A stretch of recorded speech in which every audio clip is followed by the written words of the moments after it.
our last edition of spooky, super scary stuff of But Have You Heard About? I am your host, Courtney, and I'm joined by my guest, Erika, again. Hey. So we're going to talk about two stories that are around the same area of Dallas and Denton, Texas. And if you've been to Dallas, Denton, Texas is not that far away. But I want to start with Denton, Texas story, which is with the Goatman, and it's a Goatman Bridge. It's also called the Old Alton Bridge. The legend goes that if you go on this bridge, which you can't cross unless you're on foot or like on a bike, you go on this bridge and you knock 3 times on the iron truss part of the bridge, then this demonic figure will appear that has the body of a man and the head of a goat. And he will either do something bad to you. He might, scare you and you fall off the bridge and hurt yourself, whether you die or just, break a leg. But then if you break a leg and you can't get out of, the creek that it's over, then I guess you're kind of dead. So it's basically, if you're crossing it at night to be weary, it's just an interesting thing. So there's some sort of history that goes back behind the tale itself. And there's a few different instances. One is with an African-American entrepreneur. His name was Oscar Washburn, and his family tended a farmstead with goat herd, and they were near the bridge. They had wonderful meat. They had wonderful goats and goat's milk and all the stuff you do with goats. I don't know much about goats, if we're going to be completely honest. So they just had great goat stuff. And he supposedly put up a sign on the bridge that said, "This way to the Goatman," and called himself the Goatman. And again, he was an African-American. This is 1930s Texas. It's not very pleasant to live in. It's not like it's Harmony or whatever. If you happen to be a Black person living in Texas. So the KKK one night was fed up with him, and he was doing so well. He was an entrepreneur. He had his family. They went and got him.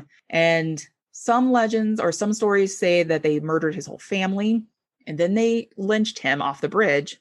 Or others is that, he died first and then his family ran away. But the one that I think makes more sense to go with this whole legend is that they lynched him after murdering his family. And when they threw his body on the rope over the bridge, the body and the head separated. And basically they went to go look to see, to make sure that he was swinging there because, it's the KKK. They want to see what their work. And they saw just the head. They didn't see the body. And supposedly they then saw a body with the head of a goat on it, and it chased them away.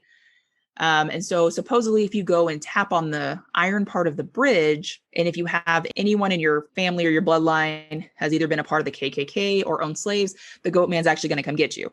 So if you want to test your family's ancestral stuff, you can go knock on the bridge at night and see if you had KKK members or people that were slave holders in your family. And that's a great way to find out instead of just doing, 23andMe.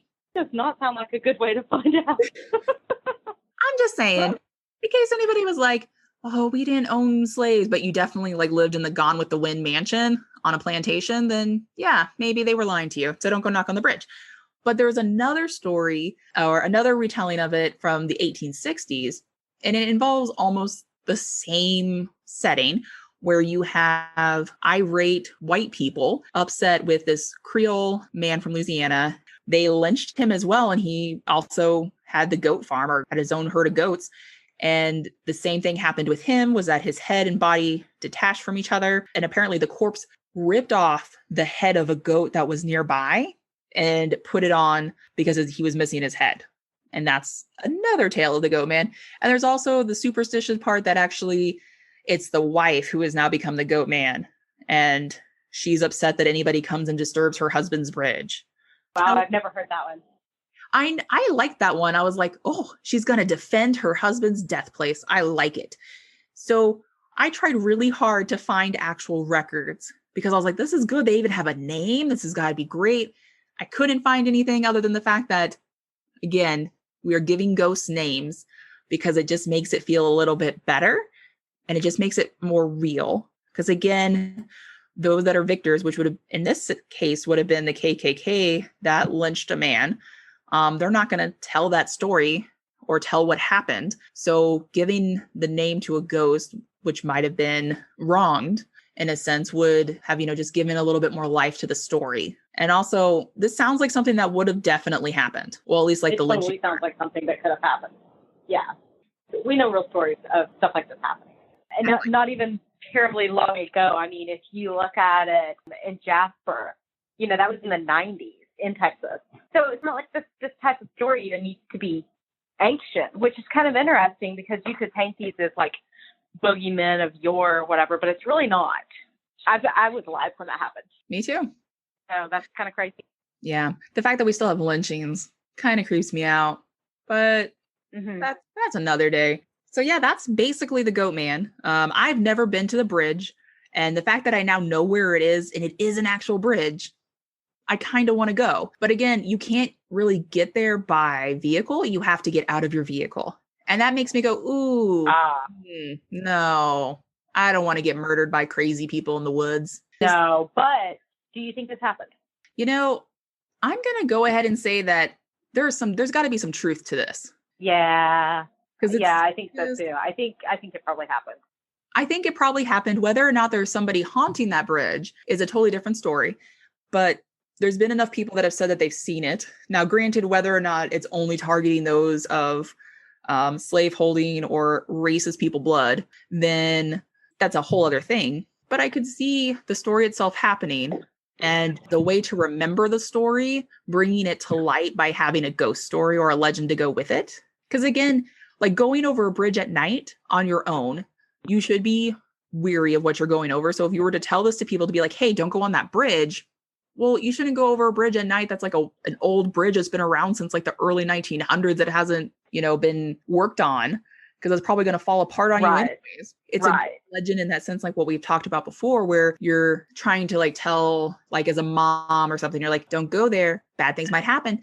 Because if you're going to fall off this bridge, if there's a creek underneath, who knows what's in that creek? I want to say that one of the other things that went with the bridge, or a story in a sense that went with the bridge, was that closer in like the 90s or whatever, there was a lot of satanic rituals that happened out there, and they would sacrifice live animals. And that could have bolstered the legend, just because you have this cultist group out there that were, doing sacrifices and trying to probably talk to demonic spirits.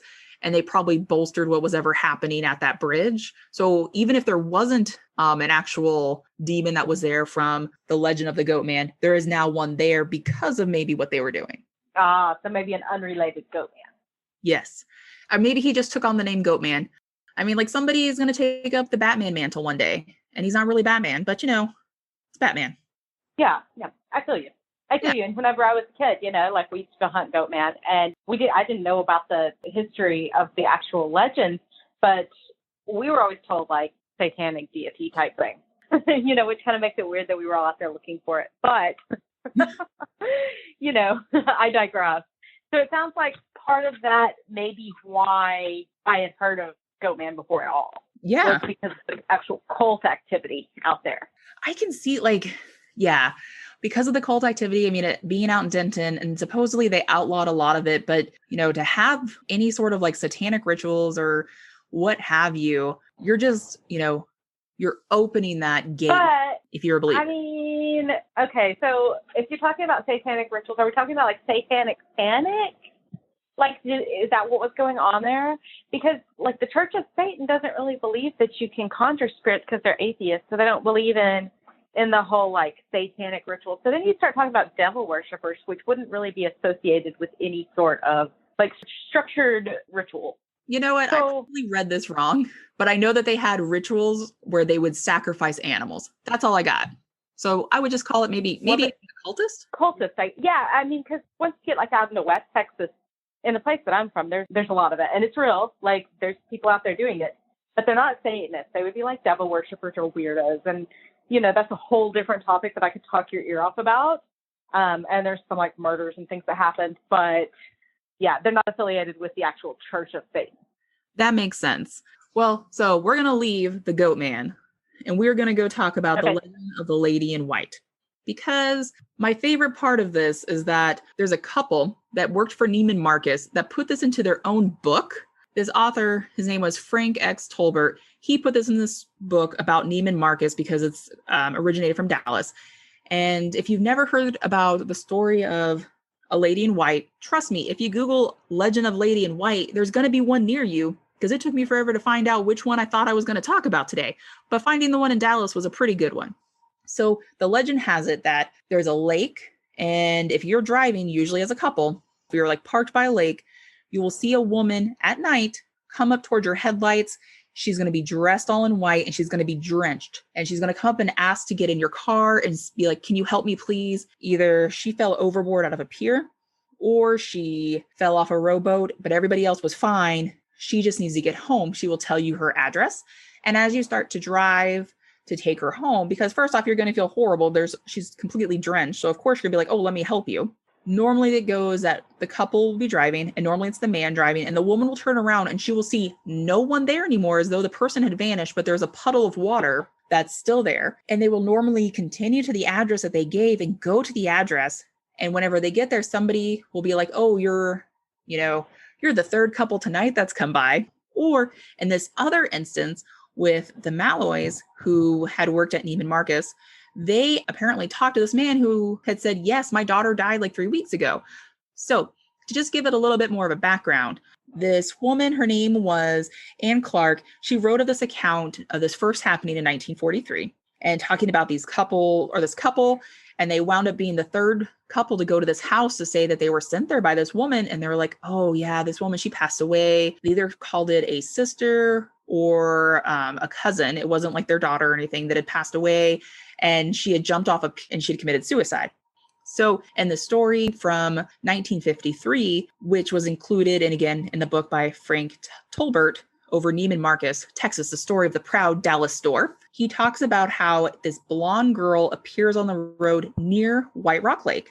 Mr. and Mrs. Guy Malloy were the directors of display for Neiman Marcus, and they spot her just standing there, and she looked like she had walked up from a beach. Again, this is a lake, obviously not a beach. But she's drenched and she's in the headlights. And my favorite part of the story is that Mrs. Malloy turns to her husband and is like, oh, she's wearing Neiman Marcus attire. But she says it like she's wearing the clothes. And I'm just like, who? What? How is that? I was just like, okay. Oh, and she's like, you can tell it's a very fine dress. And she must have fallen in the lake. Yada, yada, yada. So when they're talking about this dress, because they never once say she's wearing Neiman Marcus, we just all know that's what they must mean because, they're hoity-toity and they understand fine dresses must mean Neiman Marcus. It's so ridiculous. But this girl asked them to take her to this address on Gaston Avenue in nearby Lakewood. And she didn't offer any sort of explanation for why she was drenched. And the Malloys were too polite to ask. And according to Mrs. Malloy, her long hair began to dry in the night breeze, meaning she didn't think she was a ghost, and she apparently was getting drier by the moment. Look, the fact they went into this much detail brightens my day to retell the story. But supposedly, as the dress began to get drier and she saw her clear, she's like, oh, it must be a Neiman Marcus dress. Look, whatever you got to do to sell dresses, I understand. So the girl got in the back. I feel like this is some genius marketing by Neiman Marcus, though. I've never heard this before. I feel like this is like genius Halloween marketing or something. I love it. And now I'm like, do they have a special dress that they have around Halloween every year that's an all-white dress that could, or like an all-white gown that could be considered the lady in a white dress? I just hope Neiman Marcus does this. If they don't, they should be listening right now. I know. Like, look, let me be part of your marketing team, guys. If you pay me $10,000, you can have my idea. Otherwise, it's copyrighted by me right now. So this girl got in the backseat of the two-door sedan car that they were driving at the time. So again, there's some sort of interaction happening, and they started the car. Mrs. Malloy turned around and discovered the girl had vanished. And the only trace of her was the damp spot on the back seat. They were confused. And because of this, they still decided to go to the address that she had provided them, which seems pretty dumb. But if you're a ghosty person, I guess you're like, man, this seems like a mystery to solve, as opposed to being like, yo, I don't know what's going on. We need to get out of here. Like, what have we been drinking? Neiman Marcus story, because trust me, it gets more marketing a little bit in just like 2 minutes. They go to the address. A middle-aged man met them at the door. He informed them that his blonde daughter, who wore nothing but Neiman Marcus clothes, had drowned 2 years before when she had fallen off the pier. Huh. All she wears is Neiman Marcus. She wore nothing but Neiman Marcus. That's interesting. That's literally nothing but, it's the best story. Nothing but Neiman. Nothing but Neiman. No, so I have some follow-up questions here. Yes, as one should. So first of all, I've never known anybody that only wears like clothes from this one store. That's really strange. Even for rich people, that's really weird. here's my other question though. It was a 2-door sedan, right? Yep. So they had to let her in the back seat. Yes. I know myself, like most people, have climbed into a 2-door sedan before. It's not necessarily the easiest seat, right? Yeah. Like you got to push the seat forward. You got to like maneuver your way into the back seat. So obviously she didn't just like float back there. Like they would have stopped the car, missed whatever her name is, would have gotten out and been like, here, let me push my seat forward for you. The girl would have lumbered into the back seat all awkwardly. And then she just disappears. Do you know how pissed off I get when I have to get in the back of like a 2-seater? Oh no, I'm the same way. Like it's one of the most awkward things. It's the worst. And you have to get out of the car for somebody to get back there, because it's not like, I mean, I'm assuming if you're the director of like some store stuff at Neiman Marcus, you fancy, you're not going to just be like, here, let me just roll my seat up while I'm sitting in it because I'm lazy and like flip forward. This seems like a very established Neiman Marcus only wearing lady. So she can get out of the car so she doesn't wrinkle her clothes because they're Neiman Marcus. And let's say the person. I mean, maybe she was like, fuck crawling out of this car. Like, I'm done with this. I don't need to be here no more. The fact that they were like, it's a 2-door sedan and she was in the back seat and then all of a sudden she's not. And I'm like, well, maybe she really wasn't back there and y'all just thought you let her back there and you all actually just left her to like be wet outside. I don't know. And then you went to the wrong house where somebody had drowned. And like maybe the house next door is the one where like this poor woman was left. I don't know. I'm thinking that they were just sitting around one night all full of wine going, how could we do some marketing, some cheap free marketing, whatever for Neiman Marcus? So they're like, hey, let's invent a story that might make it onto the news so that we can name check Neiman a few times. It's actually, I mean, that's kind of smart, really. It really, especially if it's like around Halloween. It's not stupid.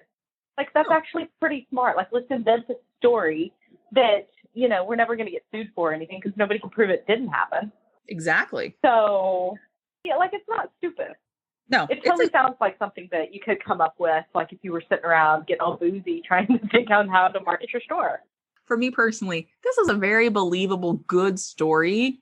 I mean, you're using real people's names as like supposedly one of the first people that it happened to. And you even gave a date like 2 years before she had fell off the pier at this lake. And the lake is still there. I'm sure the pier is there. You could probably go to it if you really wanted to. So you have like all of these concrete evidence. But at the same time, I'm going to call this a marketing ploy. Okay, so I think that the least believable part about it is that 2 rich people in a 2-door sedan stopped in the middle of the night to help somebody. Oh, that is 100% the most unbelievable part. Like in reality, they'd be like, sorry about your luck. Exactly. Like, unless she was in the middle of the road and they would have to have hit her if they didn't stop. But even then, I feel like they would have weaved. Yeah. I mean, maybe if they were in a bigger car and it wasn't such a pain in their ass and their wife didn't have to get out and like let somebody in. But like, just need them to put somebody in the back seat and then take her home. And she's wet and she's going to be like leaking water all over your bins. I mean, I'm not buying it. Yeah. I don't think that's unbelievable. I call it a marketing scheme. Yeah, definitely a marketing scheme. This is the end of our Ghost Stories of Texas. And I didn't get to ask you during this time, Erika, but are you a skeptic or are you a believer? Oh, I'm a skeptic for sure. I don't believe in any of this. I think it's fun. I think it's neat. But yeah, I'm a skeptic for sure. It's not to say that I don't believe in ghosts necessarily, because I do think anything like that's possible after you die and with your energy and whatnot. But as far as kind of stories go, yeah, I think it's all a bunch of hooey. But I do think it's fun. I love to be scared. I love to talk about it because it really is part of the fabric of our culture. You know, these folklore legends, especially here in Texas, where there's so many great ones. There are so many good ones. Yeah, I honestly thought it was hard to narrow it down talking about the Texas legends itself. I mean, we didn't even bring up like the ghosts of the Alamo or how there's supposedly ghosts that haunt over at Fiesta, Texas. And that's just San Antonio. Well, that's going to conclude our special segment about spooky, scary skeleton stuff. And with that, I hope you have a fabulous and scary and beautiful night. Again, this is Courtney, and I'm with Erika, and have a fabulous rest of your evening. Bye!